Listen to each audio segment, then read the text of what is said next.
Please welcome Lori Bongiorno. That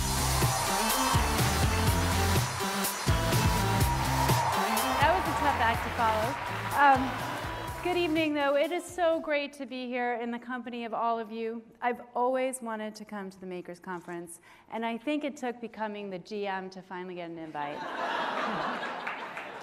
So, I'm a recent empty nester, which I think some of you can relate to, and maybe others are looking forward to. And I got a call one night from my son, who's a freshman in college, and he said, I have a long weekend and I'd love to come home.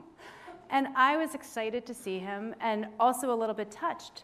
But then I realized that I was not the 40-something-year-old woman he was taking the megabus home to see. It was Heidi Schreck. He had heard about what the Constitution means to me from his playwriting professor, and he said it was not to be missed. And he was right this time. We saw the play about 48 hours before Kavanaugh was confirmed, and I have not been able to stop thinking about it ever since. I'm not alone.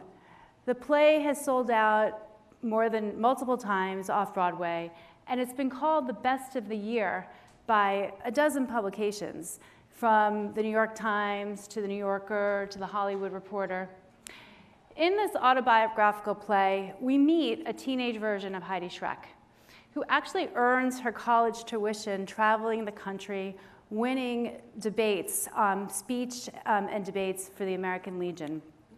And she revisits that time now. She traces the history of women in her family for 4 generations through the lens of the Constitution, in particular the 14th Amendment. Oscillating between her teen self and her current one, she tells a story that feels both unique and universal. And she takes on challenging topics such as domestic abuse suffered by her grandmother, but it still feels surprisingly optimistic. And I think you'll see that this play reminds us that healthy debate is critical, particularly now, and that we all should be open to questioning everything.